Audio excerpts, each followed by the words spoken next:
Hey BookTube, it's Tara. Yes, I am in a bonnet. Don't come for me. I am not going anywhere today, so I plan to maintain this look all day because I personally don't feel like doing my hair right now. This is my first reading vlog. Today is Sunday. This is the book I'll be starting today. It follows a young black woman. She had a relationship with a white man. They had a biracial son, and then next door to her moves a white family, and they have a daughter, and I believe the son and the daughter end up in a romantic relationship of some sort, and it involves someone dying, because I do believe it starts off with them attending a funeral or talking about the death of this person. I'm gonna go ahead and get started on reading. And we'll see how this goes. All right.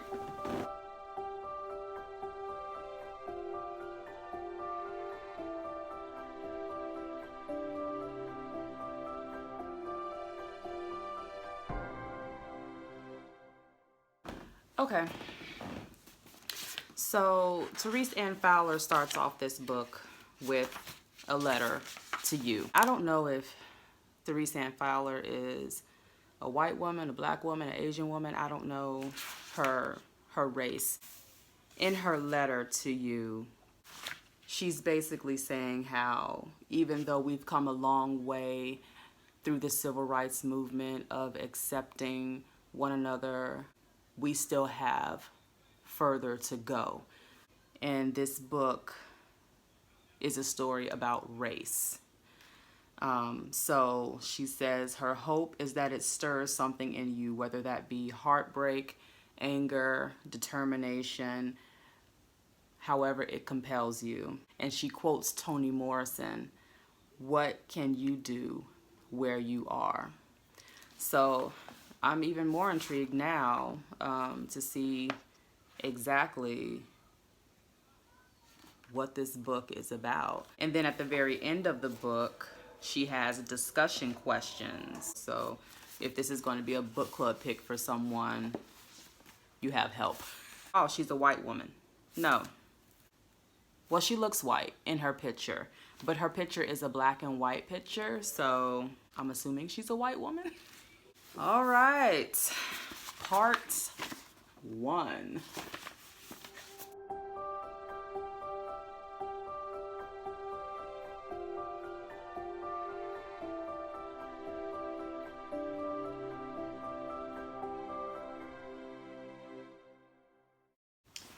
Woo, so the first paragraph of this book is charged. It basically takes place minutes before the small event that will change everything.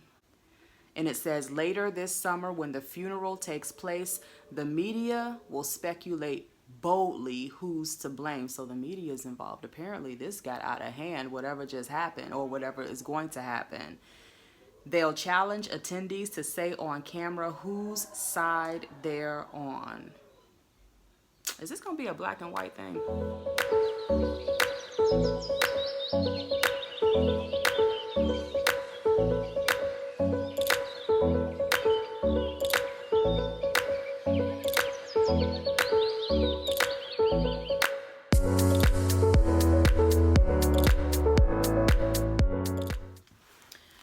Okay, so chapter 1 was pretty short. I'm guessing, yeah, the chapters seem to be kind of short, like maybe 3 or 4 pages at best, which is kind of cool.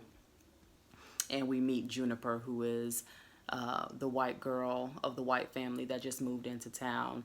And she meets a young boy, her next door neighbor, because he's raking the leaves around their property. And we don't know his name yet. And Juniper makes a mental note that she notices that he is black.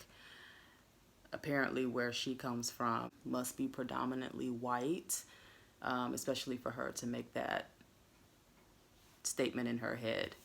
So, okay, so we learned that the young boy's name is Xavier, and his mother, her name is Valerie. and she has an affinity for trees. So already we can see that Valerie is probably not going to like her new white neighbors, the ones that are destroying the land just so they can have a bigger house. In the back of Valerie's house is an 80, is it 80 foot? Yeah, an 80-foot oak. 80 feet is tall.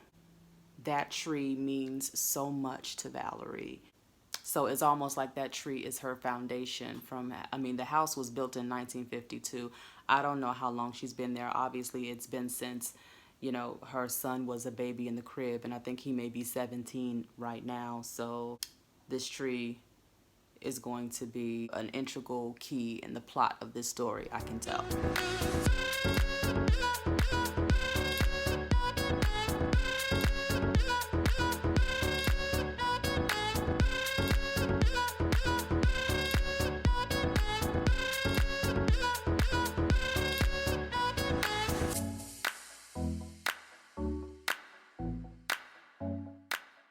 So apparently she prides herself on being a good neighbor, and seemingly so. She knows so much about plants, and she'll cut and kind of prune plants to give to her sick neighbors. If she knows one of her neighbors are sick, she'll go and bring them a potted plant as a, you know, a way of kind of brightening their day and, again, being a good neighbor.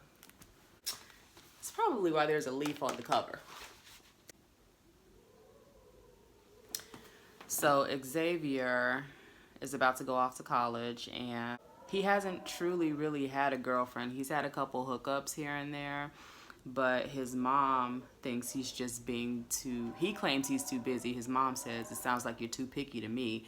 The truth is he's both very picky and busy in order to pursue or try to have a serious relationship with a young girl. So it's my guess that him and Juniper are going to establish some sort of relationship, and maybe she will end up being his first real girlfriend. And then we'll see what drama pursues from that, because I can see it coming. The book doesn't mention that Valerie is married or has a boyfriend or a husband, or where Xavier's father is, so I don't know what's going on with that.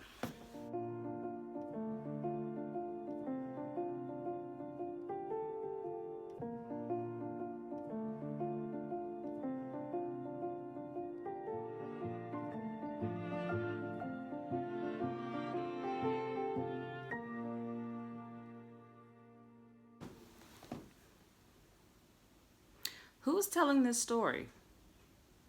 I just noticed that, because as I'm reading the story, it gets to a part where they said we made fun of her sometime. They're talking about Valerie, because Valerie is a very caring and compassionate and cares so much about her environment and the world.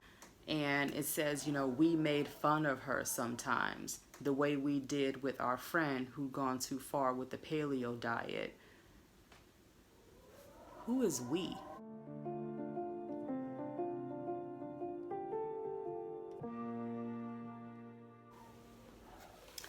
So now we learn that Juniper's mom, we still don't know her name, is a well-kept woman. So the women in Valerie's book club are all professional women. They're teachers, professionals, run small businesses, things of that nature. But none of them were kept. So we now see the difference between maybe this, you know, white woman next door, her husband works and she doesn't. Wow. Valerie and her friends are all working professional women.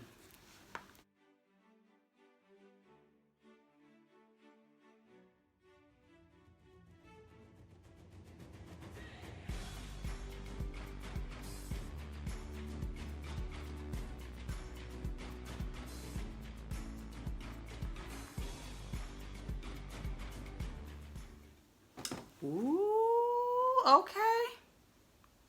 So as Xavier is still ear hustling and watching what's going down, when the mom came out to tell Juniper to put on some sunscreen, out of the house comes Dad, the white man, and they're getting ready to get in the pool. So out comes the little girl. She has on her swimsuit, and they're all ready to get in their new swimming pool in their brand new built house. He spots Xavier, looks over at him and says, "Hey son, I'm wondering if I might hire you to do some work for me when you're done." I don't know how I feel about that. Do people just randomly ask their young teenage neighbors to do work like that? Cleaning up, packing boxes, raking leaves and stuff? I mean, is that common? Or am I looking too much into this? And then he goes, $50 sounds fair. I don't need you for but an hour. Pretty good pay, right? What is he trying to say? Maybe I'm reading too much into this, but okay. The white dad's name is Brad Whitman. He is, I guess, the owner of Whitman HVAC. And he said, "You've probably seen my commercials, right?" This man is full of himself. So Brad Whitman leaned into Xavier and thought, "Oh, I thought you were hired by the old lady who lives here." And Xavier was like, "I don't think my mom would appreciate you calling her an old lady. She's only 48. And Brad's like, "Is that so?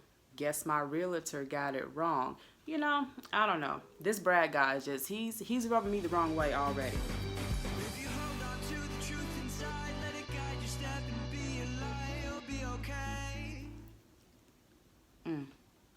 So we learned that Valerie, again, a black woman, was married to Tom, a white blonde man. So she convinced her husband, Tom, to get a house in this neighborhood. There's no mention, though, of racism in the book right now, anyway, because whoever is telling this story, again, wants to emphasize how progressive the neighborhood was. Everyone was still nice and kind and polite and respectful to each other, regardless of their race, creed, culture, background. So there were people that lived in this neighborhood that were low income, high income, so a good eclectic mix.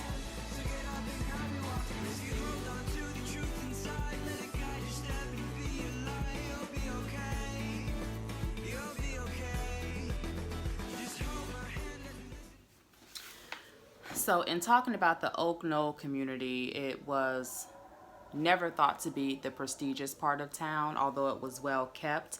If you had serious money, you lived in a community called Hillside, and that's where all of the mansions were. Hillside was predominantly white, and if anybody other than the white person moved into Hillside, they would be looked at kind of like, you know, they would get the sad eye, like, who are you to think that you can move up in this community?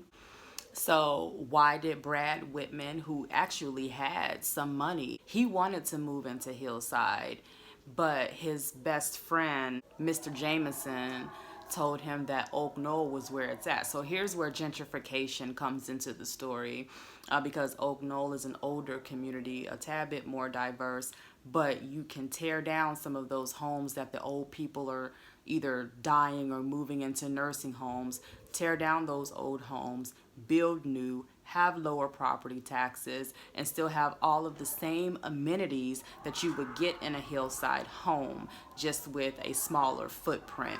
So Mr. Whitman decided, that's what I'm going to do. Best bang for my dollar. But that also says a lot about Mr. Whitman, which, you know, kind of feeds into my belief about who he is as a person. I do believe he is slightly racist on some level. I just need more proof as I read further into this book. Okay, so I just got to the part where Valerie and Xavier go over to the Whitman's house to make their introductions. And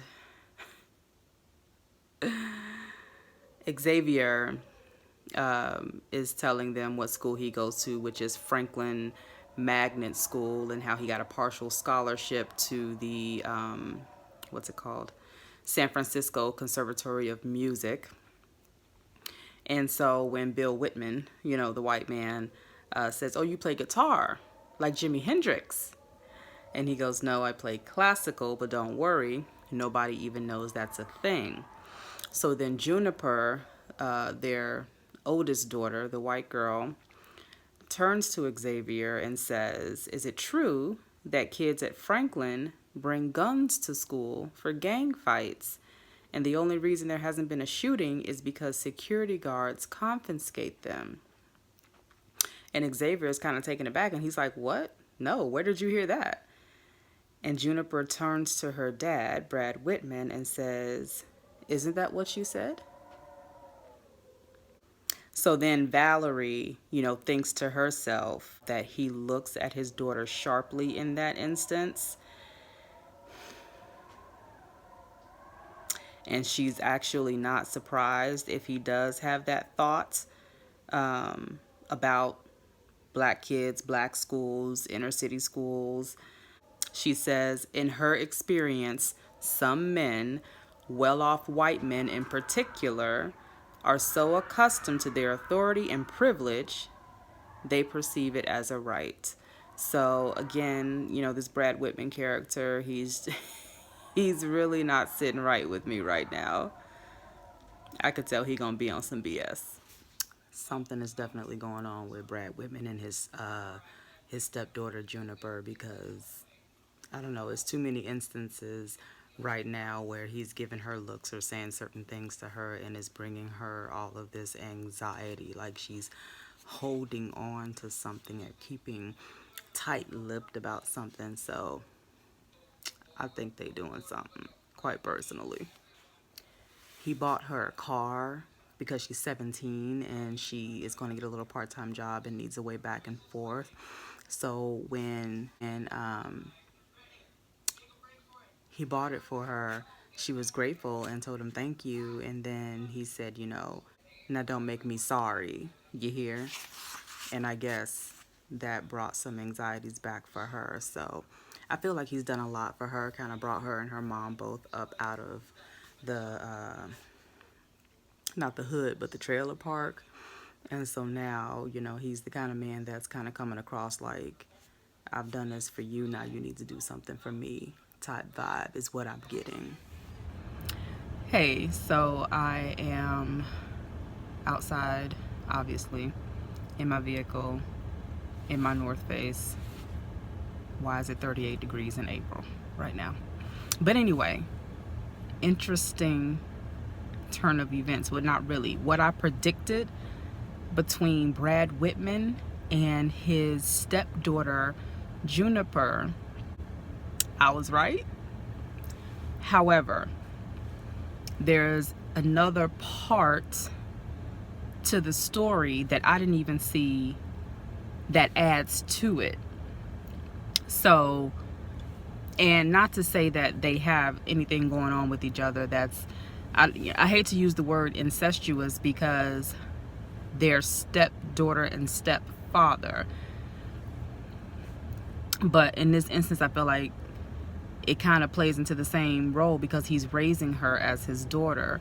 But anyway, nothing has transpired as far as they having an inappropriate relationship with one another. But the thoughts and the feelings are definitely there. Definitely there. And that's what I was feeling just from some of the earlier passages. So, yeah. So that tree in Valerie's yard, that 80-foot oak, is starting to show distress and starting to show signs of dying. Valerie is pissed and she decides at this point she's going to sue the Whitmans, sue the builders, sue, I guess, the city for not doing their due diligence in making sure that they didn't, I guess, find or look for the roots or the structure of the roots before they started building. Hey, new day. I'm at the part where Brad was just served papers from Valerie's attorney concerning that tree in her backyard, and it's official for me. At this point, I believe Brad Whitman is officially racist. He is calling Valerie everything but the child of God, calling her an opportunistic bitch. It's interesting, and it also states it in the book, because one could argue that Brad's own wife could have been opportunistic as well, just based on the storyline of how they got together. But since he's being sued by his black neighbor and the things that he has to say about it in front of close family and colleagues, I find to be quite interesting. So we'll see how this pans out, especially with the romance between Xavier and Juniper, because now they both are aware of the conflict between her dad, her stepdad, and his mom. So I'm at the part now where Juniper and Xavier decided to consummate their relationship in a log cabin in the woods somewhere. And because Brad has tracking on Juniper's Land Rover that he bought her, he's on his way there to bring her her cell phone that she left at work. This is not about to end well. I kind of don't want to continue reading because I feel like this is not going to go well at all. Somebody is going to get hurt, not just emotionally. This doesn't. I really don't want to read on. I really don't. So I had to leave the sanctuary of my room because I was having distractions and come to my son's room to finish reading what I was reading, this book. So Brad walked in on Juniper and Xavier having sex, and oh Lord, he took pictures of everything that he saw, and I think he's going to use it to spin it so that this will in fact coerce Valerie to drop the suit. So he says, whatever had gone on here, one thing was for sure: his little fantasy of being her first was ruined. It was a damn shame for her and him both. They could have shared something meaningful, once in a lifetime, a beautiful thing made all the more precious for its having been secret and singular. Whereas that boy was nobody, forgettable, which would mean Brad was leaving him in the clear. No siree. He had an idea about how he might use this crisis to real advantage if he played all the angles right. That boy took something that should have been his, and the boy's mother was trying to rob him too, and for that, they were going to pay. This man is nasty.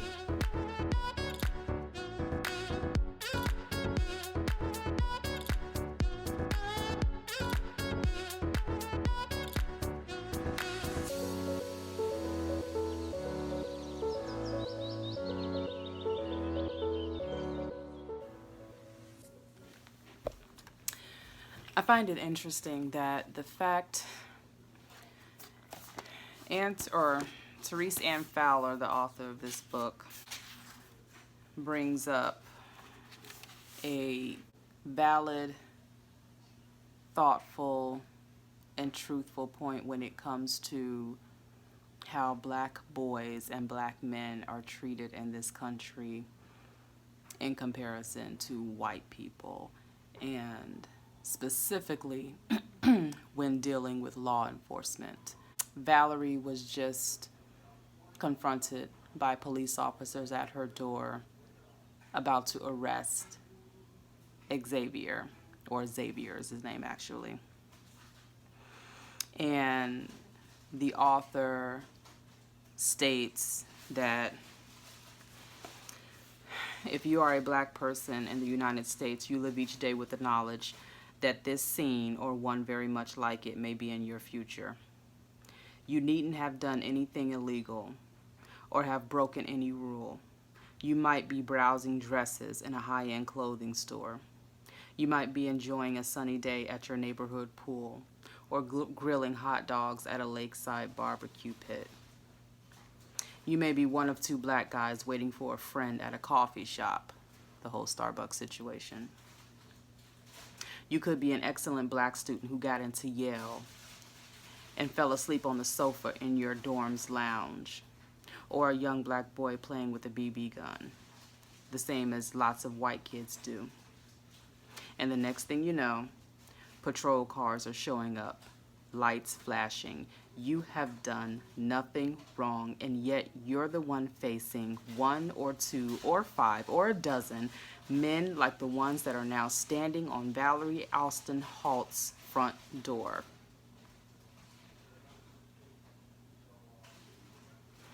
So true.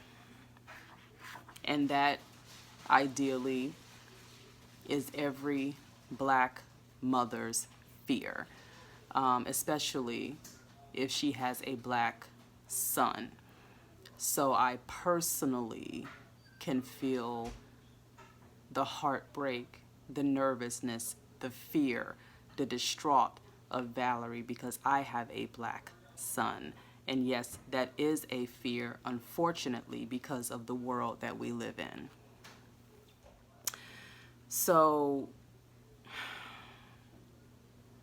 Brad Whitman, who I am loathing at this point, has engineered this story to where Juniper is a victim, he is a victim, his family is victimized, and he's explaining what happened to his wife, Julia, of course, spinning the story to make it seem like Xavier forced himself on Juniper and set the whole thing up. He called law enforcement, he called the district attorney, he set it up for Juniper to have an examination. He's engineering this whole thing to make it, again, look like he's the victim. And, you know, he also says here, it was so much easier to demonize the black boy. And unfortunately, given the state of our society in some instances, it is a lot easier to demonize the person of color. So this book is, the author is really touching home on key issues that are affecting our society and affecting people of color. And as a white woman, to write about it and to put it out there, to me, brings light to the fact that maybe she sees it also as an injustice, and she also recognizes that something needs to change in regards to how people of color are being treated, are being stereotyped, are being demonized, and how people of privilege are benefiting off of playing the victim. And specifically in this book, it's even worse in my opinion because Brad Whitman is the one who is having these sick thoughts of wanting to be with his stepdaughter sexually and struggling with that. And in his mind was trying to plot and plan and think of a way to make a scenario like that happen.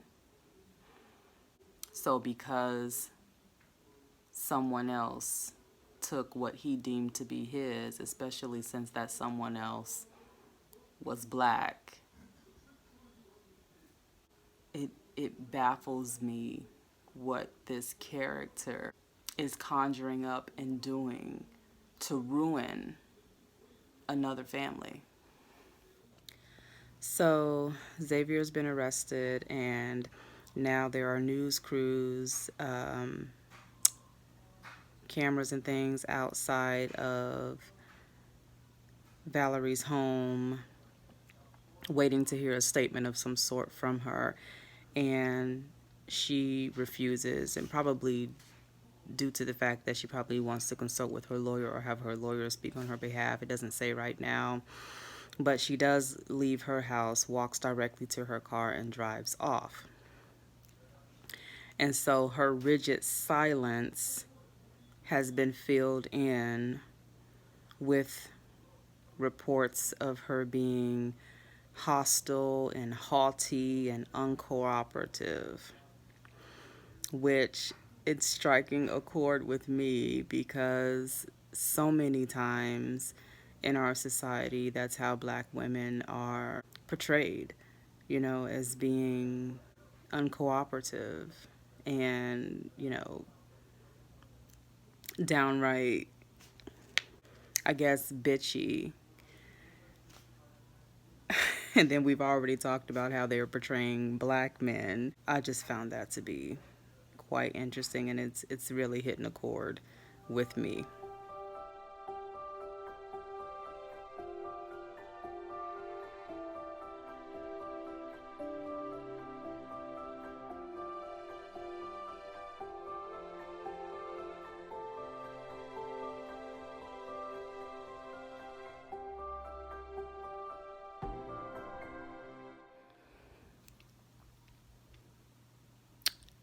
So I just finished the book, completely done, finally. Only took me 2 months to read it. I have never hated a character so much in my life.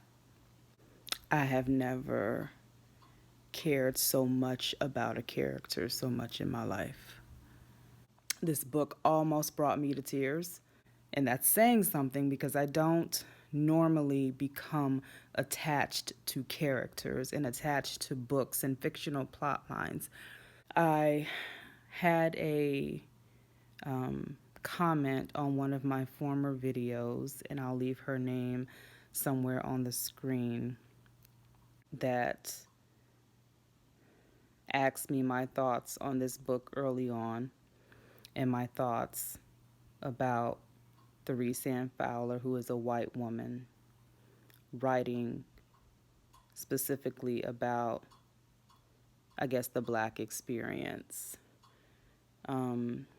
She then directed me and led me to the channel name is Dog Eared Page, and I will leave a link in the cards for her channel. She read this book, and it was the last book on, I believe, her March wrap-up video, and she had a hard time giving this book a rating, and she did make mention that a white woman, white author writing about the black experience did not sit, I guess, well with her. Kind of made her uncomfortable. I'm paraphrasing. And I can understand that. How I feel about it personally, I also don't agree because it is not a white person's story to tell. However, the fact that a white woman or a Caucasian man or another race person recognizes and sees the injustice and the blatant racism that is directed at people of color, specifically men of color. There is something to be said for that. The way she went about telling this story, this work of fiction based in some reality, it didn't offend me. Her writing style and the way she told the story caused me to care about what was going on and care about these characters that are going through what they're going through. I only relate to the story on the basis of having a black son. Now, I've never been married to a white man. My child is not biracial, but for the sake of this review, this story tells a clear-cut picture or scene of racism, jealousy, pedophilia, possible incest if you want to look at it that way. There was a lot going on, but it was very focused in its delivery. And this is a story that will stick with me for a while. And so, my rating for this book, which I will give it a rating, because it is not a book I would immediately pick up again, those are 5-star reads for me. 4.5 stars, 4.75 stars from me. She told an excellent story. And it's heartbreaking, and it's eye-opening if you didn't realize or see or notice that these types of situations or something similar happens to people of color all the time. But overall, excellent book. She did an excellent job telling this story. Have the conversation, which is what she says toward the end. Matter of fact, I'll read it. She says, and this is right before the epilogue, she says, without a call to action, change rarely occurs. Start here, please, in communion with one another, despite our differences, recognizing that without start, there is no end. And so that's how I'll end it. 4.75 stars from me. A good neighborhood. Thanks for watching my long-ass vlog. If you stayed to the end, put a heart in the comment. Let me know. If you watched a little bit, that's fine too. If you skimmed through, that's fine too. Sometimes I scrub through videos myself, but thank you again. See you in the next one. Bye.